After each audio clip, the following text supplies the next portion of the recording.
Բարև ձեզ։ Բարև ձեզ։ Դուք կներկայացնեք այսօր ինչ պահանջով եք այստեղ եւ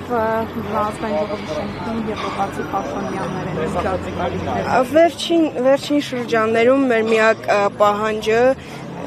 մեր քաղբանտարկյալների ազատությունն է։ Այս օրերին իշխանությունը եւս մեկ անգամ փաստում է, որ ուղղակի վախենում է արժանապատիվ հայերից, արժանապատիվ մարդկանցից առհասարակ։ Սրբազան պայքարի աջակիցներ եք դու նաև պահանջում եք իհարկե Բագրատ Սրբազանի եւ 17 արդարների, նաեւ Միքայել Սրբազանի, նաեւ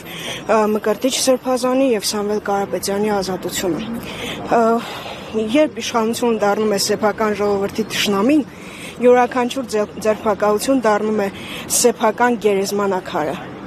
Ինչ ակնկալիքներ ունեք եվրոպացի պաշտոնյաներից, որոնք այս պահին ազգային ժողովը հույս ունենք, որ ինչ-որ մի դրական շարժ կլինի եւ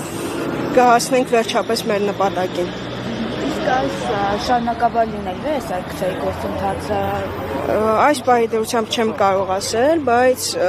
կձգտենք, որ ամեն կերպ հասնենք մեր ուզածին եւ ազատություն պահանջենք մեր հայրենակիցներին, մեր ընկերներին, մեր սրբազաններին։ Եվրանեստի պատգամավորներից մեկը Նաշվան Չեսամորը երեք Եվրանեստի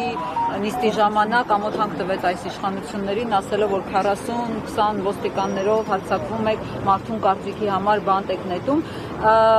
Ինչ կարող է ընդհանրապես իշխանությունների մոտ փոխել այս ամենը, հա, այսպես հատվածաբար, այսպես ասելը։ Ինչպես տեսնում ենք, այս իշխանությունների վրա ոչինչ չի ազդում, ոչ ամոթանքը, ոչ նզովյալ լինելը, ոչինչ ընդհանրապես չի ազդում իրենց վրա, բայց հույս ունեմ, որ ինչ-որ մի դրական մարդկային ինչ-որ մի գործոն կատնանա իրենց մեջ։ Այսինքն կաթիլը, այսպես ասած, քարպծակի։ Հույս ունեմ։ Կաթ։ Հույս ունեմ։